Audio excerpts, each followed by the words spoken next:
Olá, eu sou Sara Kirchhoff e falo ao vivo dos estúdios da B3 em São Paulo e, como sempre, eu começo o programa de hoje falando do mercado financeiro. Em um movimento de correção, o dólar tem alta nesta terça-feira frente ao real, acompanhando também a valorização da moeda norte-americana frente a outras moedas. Frente ao real, a alta do dólar comercial nesta terça-feira é de 0,59%. Com isso, a moeda norte-americana termina o dia de hoje aos R$ 3,22 mais 90. Uma alta importante para o dólar, que vinha num movimento de quedas fortes frente ao real e hoje sobe aí quase 0,60%, sobe mais de 0,5% nesta terça-feira. O mercado ainda está cauteloso nos esforços do presidente Michel Temer em conseguir mais votos para a aprovação da reforma da Previdência, que acontece no mês de fevereiro, e já começa a focar as atenções também no julgamento do ex-presidente Luiz Inácio Lula da Silva, marcado para acontecer no dia 24 de janeiro, na próxima semana, em Porto Alegre, capital do Rio Grande do Sul. O que também vem subindo e muito hoje é o índice Bovespa, o principal índice da Bolsa de Valores de São Paulo, que vem batendo aí um novo recorde nesta terça-feira. Ontem, o Ibovespa chegou aos 79.752 pontos, já marcando mais um recorde, e hoje aponta aí para mais uma alta histórica do principal índice da Bolsa de Valores de São Paulo, que é o indicador de desempenho das ações negociadas na B3, que hoje chegou a romper os 80 mil pontos pela primeira vez e, neste momento, opera aos 79.953 pontos, mais uma alta importante para o índice Bovespa. Entre as principais altas desse índice hoje, aparecem as ações da Cielo, com uma valorização de 3,43% nos papéis, ações da Braskem em alta também acima dos 3%, ações da Qualicorp que sobem quase 2% nesta terça-feira e as ações da Petrobras com uma alta que passa 1,5% também nesta terça-feira, entre aí as ações do principal índice da Bolsa de Valores de São Paulo, que, como eu falei, vem batendo um novo recorde. E o agronegócio registra um superávit de mais de 80 bilhões de dólares e responde por quase metade das exportações brasileiras em 2017. Os dados do balanço, da balança comercial do agronegócio, foram divulgados hoje em Brasília pelo ministro da Agricultura, Blairo Maggi, que informou que vai deixar o governo em abril. A nossa equipe de Brasília acompanhou essa divulgação. O ministro Blairo Maggi apresentou os dados durante uma entrevista coletiva em Brasília. 5 secretários do ministério acompanharam a divulgação dos dados. Em 2017, as exportações do agronegócio somaram 96 bilhões de dólares, um crescimento de 13% em relação a 2016. O saldo da balança comercial, a diferença do que é importado e exportado, chegou a 81 bilhões e 86 milhões de dólares. O balanço apresentado pelo ministro Blairo Maggi destaca os principais mercados para o agronegócio brasileiro. Além da União Europeia e dos Estados Unidos, a Ásia continua sendo o principal foco do governo brasileiro. Sem dúvida nenhuma que é a Ásia. E não é a Ásia só por causa da China.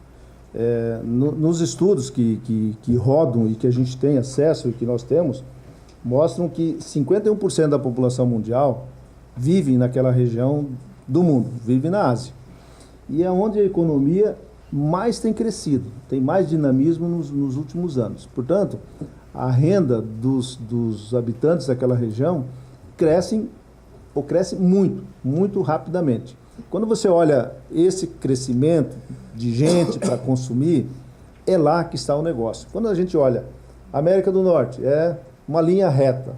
América do Sul, uma linha reta com um pouquinho de crescimento. África, um pouquinho de crescimento. Europa, também estabilizado. Então, aonde é que vai crescer o negócio, a demanda, é nessa região. Por isso, o Brasil tem que estar muito presente lá. Nós somos bastante distantes, custa bastante caro para levar, mas também nós somos o país que pode atender essas demandas. O ministro Blairo Maggi confirmou que deve deixar o governo em abril. Odacil Canepa para o SBA.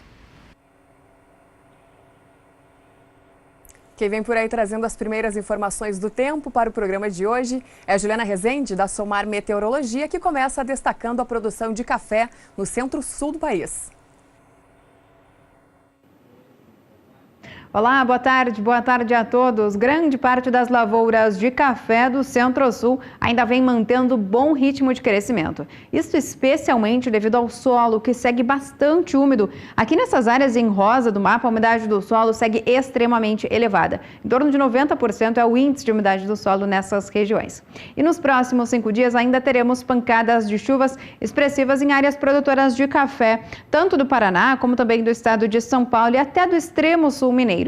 O volume de água no estado de São Paulo é elevado, em torno de 70 milímetros para apenas 5 dias. Isso ocorre porque áreas de instabilidades que estão associadas com a formação de regiões de baixa pressão na faixa leste do estado de São Paulo é que vão ajudar a intensificar essas chuvas. Nas demais áreas do Centro-Sul, o volume de chuva é mais baixo. Aqui no Rio Grande do Sul, principalmente na fronteira oeste, teremos até tempo firme ao longo dos próximos 5 dias e a mesma condição também ocorre no norte de Minas Gerais.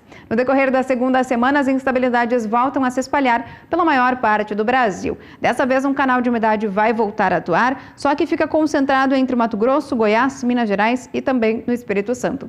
O volume de água vai ser mais elevado entre Minas Gerais e o Espírito Santo, onde pode passar de 70 milímetros em 5 dias. As chuvas retornam aos poucos para o estado gaúcho, principalmente aqui na fronteira oeste do Rio Grande do Sul. Isso porque uma área de baixa pressão se forma entre o Paraguai e o norte da Argentina e vai ajudar a intensificar essas instabilidades na região sul. Ao longo da terceira e última semana do mês de janeiro, as instabilidades vão ganhar cada vez mais intensidade no Centro-Sul. Vai ter previsão de chuva volumosa por conta da atuação ainda de um canal de umidade. Segue trazendo chuva forte entre Mato Grosso, Goiás, Minas Gerais e também no Espírito Santo. Nas demais áreas também chove, só que o volume é que é menor. Então, durante as próximas semanas, teremos chuvas abrangentes e fortes em áreas produtoras de café, tanto da região sudeste até do estado do Paraná. Com isso, grande parte dos cafezais devem manter bom ritmo de desenvolvimento, porque o solo também segue com bastante umidade. Daqui a pouco eu volto com mais previsão do tempo. Combinado, Juliana Rezende. Por aqui a gente segue falando do café, que tem uma terça-feira com preços mais baixos. O café robusta na Bolsa Futura de Londres segue a queda do café arábica na Bolsa Futura de Nova York, impulsionados aí pela valorização do dólar frente ao real, o que torna as exportações do Brasil mais atrativas. De olho no painel, eu começo destacando os contratos entregues agora em janeiro, que hoje tem queda de 0,22% na Bolsa Futura de Londres. Com isso, o preço para o contrato de janeiro nos últimos negócios vem em 1.743 dólares a tonelada. Enquanto isso, contratos com entrega em março, maio e julho têm a desvalorização igual de 0,11%. Com essa queda, o contrato com vencimento em março fica em 1.727 dólares a tonelada.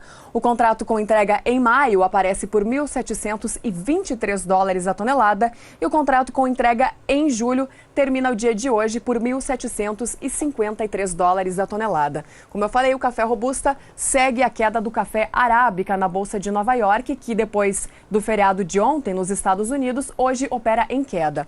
De olho no painel, mais uma vez, eu começo destacando os contratos entregues em março, que tem uma queda de quase 1,5% nesta terça-feira. Com isso, passam para o valor de $1,20 por libra-peso nos últimos negócios. Os contratos com entrega em maio têm uma queda próxima de 1,5% também e aparecem por $1,22 por libra-peso. Já os contratos com entrega em julho aparecem nos últimos negócios por $1,25 por libra-peso e os contratos com entrega em setembro terminam a sessão de hoje em $1,27 por libra-peso. Café BMF Bovespa, negociado aqui na B3 em São Paulo, também teve um dia negativo hoje, nesta terça-feira, com exceção ao contrato de janeiro, que permaneceu estável. Com isso, o valor do contrato de março, o contrato de março permanece em $153,95 a saca, no ajuste atual, assim como vem também no ajuste anterior. Nos últimos negócios, esse mesmo contrato cai mais 20 centavos, ficando em $153,75 nos últimos negócios. Foi um contrato bem negociado hoje aqui na Bolsa de Valores de São Paulo, com mais de 1.000 negociações, esse vencimento de março.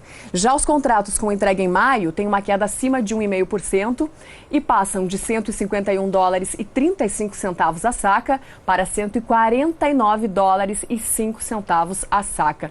A saca, portanto, para o contrato entregue em maio fica abaixo dos $150.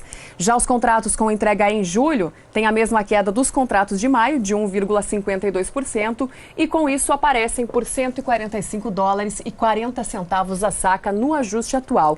E os contratos com entrega em setembro, que é o mês referência para o mercado do café, têm uma queda de 1,43%. Nesta terça-feira, também quase 1,5% de queda para o vencimento de setembro. Com isso, a saca, que ontem aparecia por $153,85, hoje passa para $151,65 no ajuste atual, mas tem uma alta nos últimos negócios e passa para $152,80 a saca. O contrato de setembro teve 940 negociações nesta terça-feira aqui na Bolsa de Valores de São Paulo. E o mercado do campo faz um rápido intervalo e daqui a pouquinho a gente volta para falar sobre as terras que têm atraído cada vez mais o interesse de investidores. Nós já voltamos. Estamos de volta falando ao vivo dos estúdios da B3 em São Paulo. Agora são 5h46, horário de Brasília. E as terras são consideradas um ativo seguro, especialmente em épocas de turbulência econômica. Por apresentar melhor infraestrutura, as terras aqui na região do sul e sudeste brasileiro podem custar até 25% a mais do que em outras regiões. E para corrigir injustiça nos preços, uma modificação proposta pelo Instituto de Economia Agrícola altera a forma de levantamentos dos valores no estado de São Paulo. Sobre este assunto, o jornalista Walter Puga Júnior conversou com o diretor técnico do IEA, Celso Vegro, e nós vamos acompanhar a entrevista. Celso, é um prazer recebê-lo aqui mais uma vez. Você é assíduo frequentador dos nossos jornais, no Canal do Boi, no Agrocanal, enfim, no SBA. Mas hoje o Celso tem uma informação muito importante para quem tem terras no interior de São Paulo, em todo o estado de São Paulo. Uma mudança na tributação sobre as terras, sobre herança, um rearranjo que o Instituto de Economia Agrícola vai fazer a partir de agora na cobrança de impostos do governo do estado. Celso, já comentei qual é a mudança. Agora, o que ocorreu nos últimos anos que levou à necessidade dessa correção? Puga, na verdade, o nosso levantamento de preço de terras, que envolve 5 categorias de imóveis, né, desde uma terra para reflorestamento até uma terra de primeira, ele vinha sendo feito com pesquisas regionais, né? Então, levantamentos que consideravam grandes regiões, envolvendo um polo e aí mais 15 a 20 municípios ao seu redor. E o que acontece com isso? Isso trazia muita injustiça tributária, porque muitas vezes, vou dar um exemplo aqui, né? Mas vale para outras situações. Por exemplo, Ribeirão Preto tem uma terra de altíssimo valor, né? Terra de primeira de altíssimo valor, numa região muito bem localizada, e ao mesmo tempo você tem uma Brodowski, está ali a 60 quilômetros distante, que já é uma outra situação, uma outra condição de preço de terra. Quando você tira a média dessa região toda, o preço médio não refletia nem o valor da terra em Ribeirão Preto, muito menos a de Brodowski. A média não refletia nenhum dos dois, e na hora de uma partilha, no inventário, onde tem incidência de tributação, né, que é o tal do ITCMD, né, é o imposto de transmissão, é de 4% sobre o valor do imóvel, o pessoal de Brodowski pagava muito mais e o pessoal de Ribeirão Preto pagava muito menos, né, os imóveis. Então isso gerava que a gente tinha uma injustiça tributária no estado muito grande, porque em função desse levantamento regional. Que assim, nós temos 642 municípios no estado de São Paulo. É muito difícil você fazer uma pesquisa que não seja de cunho regional, né, diante de uma condição que a gente tem hoje, que é um estado cada vez mais menor, né? Não temos força operacional para fazer coisas muito de grande fôlego. Então a gente, reconhecendo essa questão da injustiça tributária que estava acontecendo no estado de São Paulo, isso vem de décadas, não é de agora. No começo do ano, a gente procurou a Secretaria da Fazenda, informou o secretário do que estava acontecendo, que precisava mudar isso, que é muito ruim você não fazer o que é justo, né? Não exerceu a tributação de forma justa. E propusemos para ele um esforço de fazer um levantamento municipal. Municipal, cidade por cidade. Cidade por cidade, com pelo menos 3 informantes para cada município. Né? E com isso, ajustando os valores de todos os municípios. Alguns realmente caíram, né? Então, exatamente. O primeiro levantamento saiu agora, entre outubro e novembro, foi feita a primeira campanha de levantamento, envolvendo os agrônomos da CAT, gente de cooperativas, gente de imobiliárias. Né? Então, pelo menos 3 informantes em cada município nós estamos tentando construir essa base de informantes. E é uma pesquisa que se pretende ser feita 2 vezes por ano, né? Para 5 categorias de terra. E mais a terra com imóveis, as benfeitorias e com arrendamentos e aluguel de pasto. A pesquisa de terra envolve várias pesquisas, além do preço de terra. Né? Então é uma coisa mais ampla. É esse preço que o governo tem como referência para a cobrança de impostos. O preço de terra é a base. Então o que acontece? A primeira está saindo agora. E ela será repetida em julho. Né? Então é sempre novembro e julho as datas de realização desse trabalho. Então a gente visitou o nosso secretário da Fazenda, Elcio Tokesh, ao qual quero agradecer muito a sensibilidade que ele teve em nos apoiar nessa reformulação. Ele transferiu um recurso, nós pudemos subsidiar o trabalho da CAT em captar, em coletar esses nomes, em estruturar esses cadastros, em levantar esses preços e felizmente o primeiro resultado já está sendo disponibilizado e tudo de errado que teve para trás agora vai ser corrigido e o justo vai ser cobrado conforme as informações que a gente tiver recolhendo dessa pesquisa.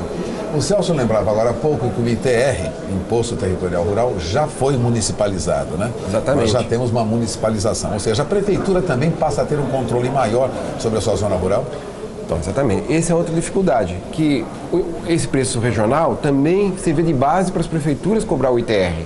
Também estava gerando outra injustiça. Então tinha injustiça do lado estadual. Prefeito cobrando muito e outros prefeitos cobrando pouco.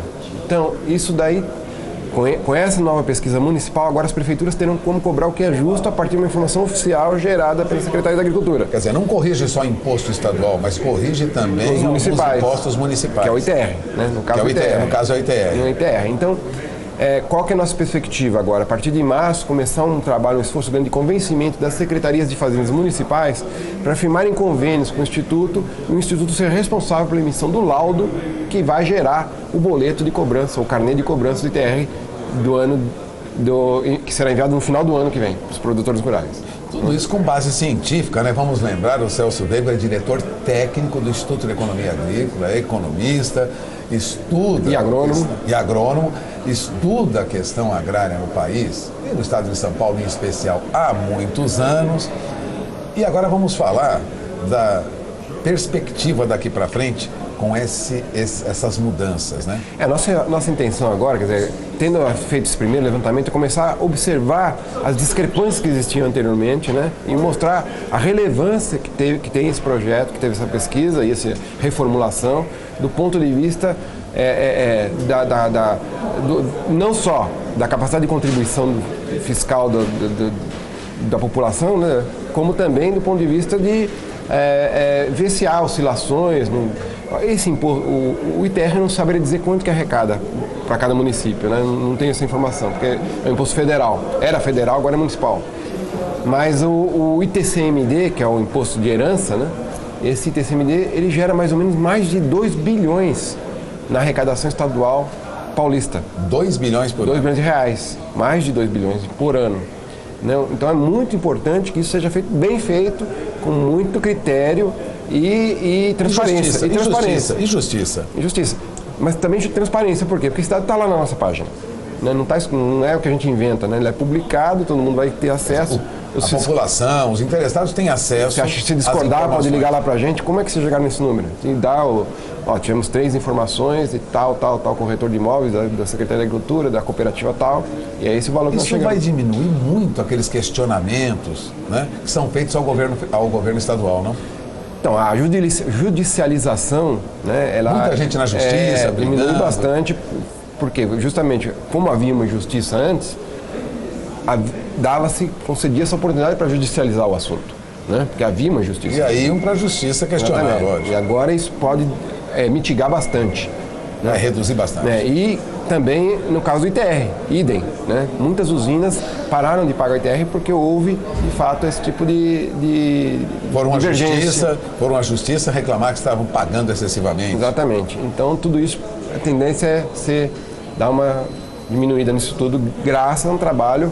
Mais uma vez, eu quero contar o apoio da Secretaria da Fazenda, que pela primeira vez na história, né, financiou um estudo da Secretaria da Agricultura, né? Lógico que sabendo que a necessidade de ter justiça tributária como premissa, né? Não porque 2 bilhões é muito dinheiro e eu vou gastar um pouquinho, não é isso. Quer dizer, o interesse realmente foi promover justiça tributária, essa filosofia do Elcio Tokesh, eu quero agradecer, e também sabendo a competência da nossa equipe, né? Que há décadas trabalham essas questões, não só subsidiando a Receita Federal, quando o ITR era um imposto federal, como agora para os municípios, e o ITCMD, que é o Imposto Estadual sobre Herança. Então, essa equipe, que inclusive tem doutores, especialistas em empresas de terra, né? Fizeram 10 doutorados nesse assunto, então eles têm condição de tocar esse trabalho. Esse reconhecimento da Secretaria da Fazenda ocorreu, eles conheceram nessa equipe, o trabalho que foi desenvolvido e tudo mais. Assim, mais uma coisa, esse convênio com a Secretaria da Fazenda deve se encerrar o ano que vem, ele não vai ser renovado, foi só um primeiro start. Entretanto, a ABAG vai encampar o estudo por mais 2 anos. A Associação Brasileira de Agribusiness. Então, nós já temos para patrocinadores desse levantamento. Nos próximos 2 anos, justamente... Gente do agronegócio financiando os levantamentos do Instituto de Economia Agrícola. Para os próximos 2 anos, agora os financiadores será a ABAG, né? Então, a equipe lá coordenada pelo Felipe Camargo, né, que até quero deixar aqui que o Puga o traga aqui para dar os primeiros resultados desse trabalho e fazer as comparações e como ele está vivenciando mais isso no campo, no dia a dia. Até para deixar bem transparente essa decisão, né? Essa decisão de mudar e essas alterações todas. São técnicas, né, Celso? São técnicas e operacionais. Operacionais. Então, ele viria aqui e mostraria em detalhes todos os resultados que a gente vai poder analisar já logo ao começo do próximo ano. Bom, é uma boa notícia para esse final do ano, para agora o novo ano que iniciamos, né? Ora, Celso, essa experiência no Instituto de Economia Agrícola de São Paulo, ela serve de base para outras regiões do país? Porque nem todo estado tem um levantamento cuidadoso como esse que agora nós fazemos aqui em São Paulo, né? Olha, eu acho que vai uma referência, né? É uma referência importante, né? E eu acho que a aproximação com a ABAG dá essa possibilidade desse esforço ser agora disseminado para outras porque há regiões do país onde fatalmente estão ocorrendo injustiças, né? Se cobrando pela média, e regiões que não são tão produtivas pagam mais do que regiões mais produtivas. Certamente, tudo isso deve estar acontecendo porque não é muito... Se ocorrer em São Paulo, que é um estado com uma boa estrutura, alguns estados devem sofrer mais com esse tipo de problema, né? O grande dilema é que quando você segmenta a um nível de município, né, se torna um esforço muito maior, né? Muito mais pesado de conseguir essas informações. Mas estabelecendo um bom cadastro, ele se torna viável, né? Se torna viável tendo bons cadastros. E pode servir para outros estados do país? Pode servir perfeitamente e, que nem eu disse, a parceria com a ABAG acho que pode dar um impulso nisso, né? Pode dar um impulso de disseminar essa experiência para outros estados. Bom, você acaba de ouvir Celso Vergo. Celso Vergo traz uma novidade em São Paulo: correção de injustiça tributária na transmissão e na comercialização, né? No pagamento de tributos sobre a terra. Então, o produtor rural de olho na informação, porque São Paulo já aprimorou, melhorou e corrigiu injustiças tributárias quando se fala em transmissão de terra, vou repetir, ou venda, comercialização de terra e tributos que incidem sobre a terra. Bom, obrigado mais uma vez por ter vindo, é uma boa notícia. Eu, como cidadão, agradeço esse tipo de informação, é o que nós gostaríamos de dar, né? Redução de impostos para quem está pagando injustamente e cobrar um pouquinho mais de quem pode pagar, porque está numa região mais valorizada. Obrigado, Celso, obrigado à equipe do Instituto de Economia Agrícola. Eu agradeço. Encerramos essa entrevista, voltamos ao programa. E a inflação medida pelo Índice Geral de Preços vai diminuir gradativamente conforme diminuir também a pressão dos alimentos in natura e tiver o reajuste dos combustíveis. A afirmação é de André Braz, economista da Fundação Getúlio Vargas. O índice de preços 10, o IGP-10, avança 0,79% em janeiro, depois de um aumento de quase 1% registrado em dezembro. De acordo com André Braz, nessa época do ano é comum a volatilidade dos preços, mas este ano está sendo observada uma volatilidade maior do que o normal. De acordo também com o economista da Fundação Getúlio Vargas, os alimentos in natura passaram de um recuo de 2,5% no atacado de dezembro e agora, em janeiro, tem um aumento de 2,30%. Foram os avanços de quase 5 pontos percentuais em um mês apenas. Foram aí entre os destaques o tomate e a batata para esse avanço no preço dos alimentos in natura. A informação parte da Agência Estado.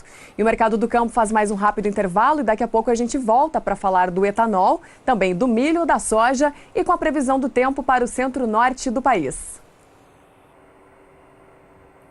Estamos de volta para falar do mercado de etanol, porque o Brasil pode perder uma fatia deste mercado no Japão por causa dos Estados Unidos. A possibilidade é parte da política de diversificação de fontes de combustíveis para garantir a segurança energética, de acordo com informações do governo do país.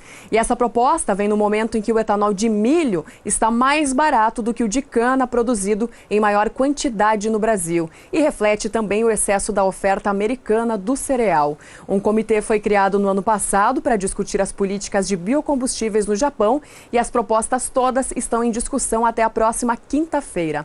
O Japão é o terceiro principal destino do produto brasileiro e só no ano passado as exportações do etanol ao Japão renderam mais de 50 milhões de dólares para o país. Também é importante ressaltar que o etanol de cana, primeira geração, consegue reduzir em até 80% as emissões em comparação com a gasolina, enquanto no caso do etanol do milho, a redução não passa dos 33%. E o governo brasileiro também estuda reverter a taxa sobre o etanol dos Estados Unidos, uma medida tomada em agosto do ano passado. A possibilidade de retirar a taxação de 20% quando o volume exceder 600 milhões de litros por ano foi levantada hoje em Brasília pelo ministro da Agricultura durante a divulgação da balança comercial do agronegócio.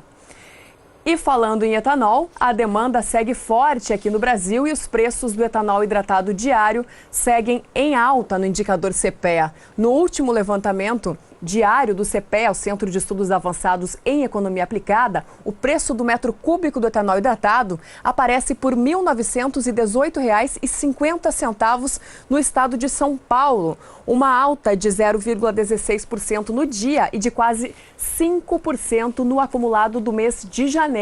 Lembrando que no ano passado o produto já vinha em alta no indicador CPEA para o mercado físico e agora em janeiro, primeiro mês de 2018, segue aí sendo valorizado o etanol hidratado diário no indicador CPEA, como a gente vê no painel. No dia 9 de janeiro vinha em R$ 1.919 o valor do metro cúbico, depois teve uma queda, subiu mais uma queda e agora está em R$ 1.918,50, portanto, o preço do metro cúbico do etanol hidratado diário, de acordo com o indicador CPEA para o estado de São Paulo. No acumulado do mês, como eu falei, a valorização do produto é de quase 5% aqui no mercado físico, no mercado doméstico. Quem vem por aí mais uma vez trazendo mais detalhes do tempo, falando agora das pastagens do centro-norte do país, é Juliana Rezende, da Somar Meteorologia. Grande parte da metade norte do Brasil vem mantendo bom ritmo de crescimento em relação às áreas de pastagens. Isso porque o solo ainda segue com bastante umidade, ou seja, os índices de umidade do solo seguem bastante elevados. Dessa vez alcançando 90% aqui nas áreas em rosa, nas áreas em azul, em torno de 60% até 80%. E essa condição também se estende até aqui para a faixa oeste da região nordeste. No decorrer dos próximos 5 dias, teremos chuva ainda espalhada na região norte. Dessa vez a chuva ainda ainda ocorre de maneira mais expressiva entre o Amazonas, Acre, Rondônia e até aqui na faixa do extremo norte do Brasil, tanto no Pará como também no estado do Amapá, por conta da influência da zona de convergência intertropical, que nada mais é do que uma banda de nebulosidades que acaba provocando chuvas expressivas no extremo norte do Brasil. Agora, no Nordeste, tempo firme, principalmente aqui no interior da Bahia, por conta da circulação dos ventos no alto da atmosfera, que inibe a formação de nuvens de chuva. No decorrer da segunda semana, essas instabilidades